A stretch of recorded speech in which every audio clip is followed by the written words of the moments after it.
ఉపమన్యుడు రోజంతా గోవుల్ని మేపి సాయంకాలం ఆశ్రమానికి వచ్చి గురువుని నమస్కరించాడు.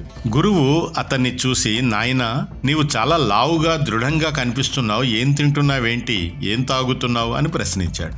నేను బిచ్చమెత్తుతూనే తింటున్నాను అని చెప్పాడు ఉపమన్యువు.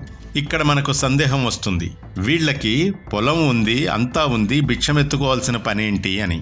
ఆ రోజుల్లో గృహస్థులు వాళ్ళు భోజనం చేసే ముందు వాకిలి వైపు చూస్తూ ఉండేవాళ్ళు.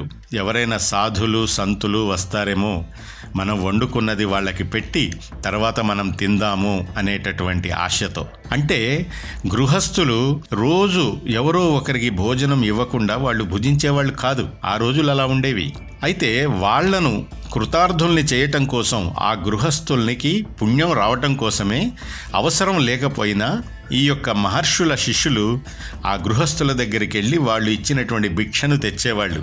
ఆ రోజున భిక్ష అనేది అంత గొప్పది, అంత గౌరవప్రదమైంది. చూడండి ఎంత అద్భుతమైన కాలాన్ని మనం మిస్ అయిపోయామో.